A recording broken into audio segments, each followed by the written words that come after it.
Olá a todos, eu sou Gustavo, aluno do curso do Programa Especial de Formação de Docentes para a Educação Básica, docente também do Instituto Federal de São Paulo na área da construção civil.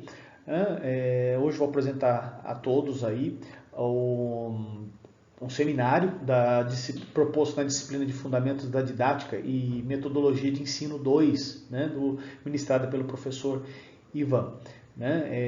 Desde já agradeço a atenção de todos e é um prazer poder aqui apresentar essas reflexões baseadas nesse seminário. Num primeiro momento, nesse seminário, vou trazer de forma concisa, né, a discussão das importantes contribuições dos educadores Donald Schoen, Celestin Freinet e Paulo Freire, né, esses três educadores baseados nos textos objeto de estudo, né, para esse seminário que foi proposto pelo professor Ivan, né, e num segundo momento vai estar sendo aí apresentado alguns destaques, né, em relação ao educador Paulo Freire, né, baseado em dois artigos, um desenvolvido por Castro e Malavasi e o outro por Sean Poudry, né? Esses dois artigos, né, retratam aí um pouco da metodologia pedagógica, né, da autonomia aí, da proposta aí de Paulo Freire. Inicialmente, trago aqui em discussão o educador Donald Schoen, né? Donald Schoen, influenciado por John Dewey, né, ele desenvolveu e realizou na prática, né, a sua teoria ao qual foi pensada e depois intitulada como a teoria da formação de um profissional reflexivo. E aí isso foi muito estudado também e focado na questão da formação do docente e também levou até o uso de uma terminologia chamada professor reflexivo. Consiste basicamente no quê? No desenvolvimento e formação de um profissional apto e capaz de agir, de aprender fazendo, de aprender os conteúdos teóricos e aplicá-lo na prática, né? De forma ativa, né, durante o seu processo de formação. Isso é muito importante porque muitos dos cursos o aluno recebe todo o conteúdo numa situação fechada e previsível, né, e aquele conteúdo técnico. E quando ele vai para o mercado de trabalho, ele vai atuar na prática, né, ele se depara com uma série de situações profissionais, né, ao qual aquele conhecimento teórico ele acaba tendo dificuldade de aplicar na prática, dadas as incertezas e as imprevisibilidades, né, que você se depara com situações muito mais complexas que muitas das vezes na teoria a gente não consegue abordar tudo isso. Então é importante dentro desse pensamento de Donald Schoen, né, essa questão de aprender fazendo, de unir a teoria com a prática e refletir sobre aquilo que está acontecendo para tentar mitigar as incertezas, as dúvidas, né, do que está acontecendo e tomar as melhores decisões, buscar as melhores soluções dentro das técnicas aprendidas, né? Daí que ele trabalhou muito com a questão da relação teoria, prática e reflexão, né, e a educação uma educação para a reflexão, formar profissionais com senso crítico com prática, né? Então, seriam profissionais que, durante a sua formação, devem ter o desenvolvimento da prática, né? E refletir sobre essa prática, né? Ou seja, aprender fazendo, né? Onde o profissional ele vai agir, né? Observar, analisar e refletir sobre tudo que está acontecendo, né? Entretanto, o Schoen também recebeu críticas com relação a essa teoria, né, que alguns autores consideraram que essa proposta estaria muito centrada na atividade em si, né, sem levar em consideração toda a dimensão contextual acerca da própria atividade docente, né, focado nisso, que seria um processo solitário, isolado, outros de que não ficou claro ou comprovado que esse método de ensino-aprendizagem realmente traria algum benefício, alguma eficácia, né? Então, dentro dessa crítica de Schoen, né, em relação à formação pela racionalidade técnica, né, mas assim propondo uma atuação aprendendo, fazendo, uma atuação prática mesmo, né, eu acho que o profissional pode chegar muito mais longe, né, e aprender a lidar com as situações inesperadas, né. Então é muito importante, acho que o legado deixado por Donald Schoen, a gente refletir sobre isso, né, e de ter, né, na formação, não importa a área que for, né, uma atuação prática. Já os ensinamentos de Freinet, né, os pensamentos desse educador, né, ele nos leva a refletir que a docência é uma profissão que deve estar em constante mudança para acompanhar as transformações da própria sociedade. A sociedade está em transformação, né? Então, aquele modelo tradicionalista, né, conservador, né, ele acaba não acompanhando as modificações. Né? Ele destaca que uma geração não é igual a outra. Né? Um indivíduo não é igual a outro. Então, o que aconteceu uma turma de 10 anos atrás, os interesses daquela turma é diferente dos de agora. Né?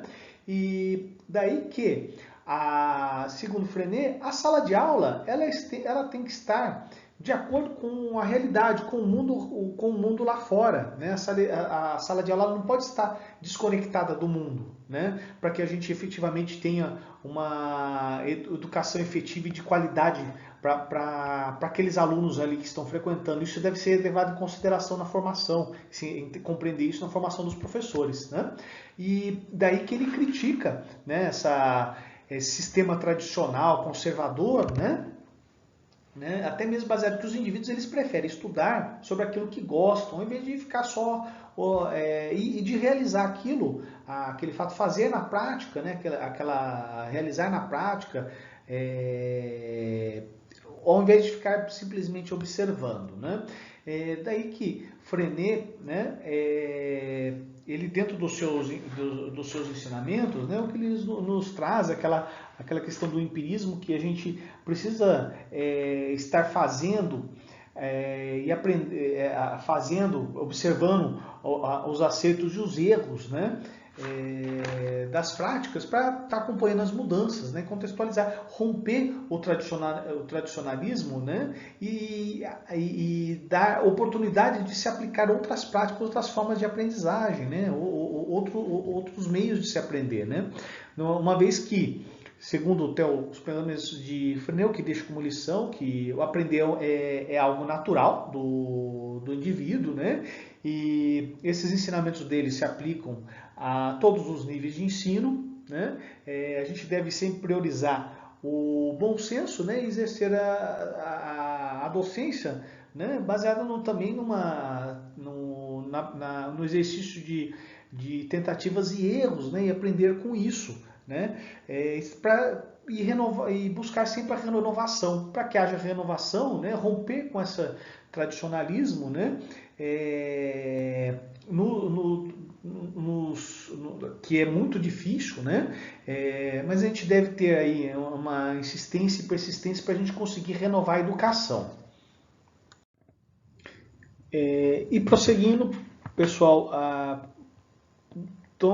um pensador muito importante, né, que foi Paulo Freire, né, que nos trouxe grandes lições, né, ao qual na educação a gente deve trabalhar com o indivíduo de tal forma que a gente forme um cidadão com pensamento crítico, né, que conheça e compreenda o mundo, né, uma educação para a cidadania, né, uma educação inclusiva, né, ao qual ele até trabalhou com a questão da educação de jovens e adultos, né, nesse sentido, né, ele deixou um legado a todos, né,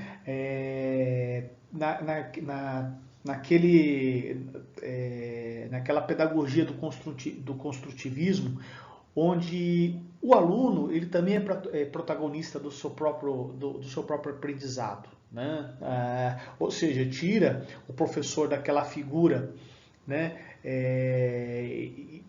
inatingível, onde ele chega lá com o conteúdo, apresenta para o aluno e deixa lá uma avaliação para o aluno depois, um exercício, né? Não, mas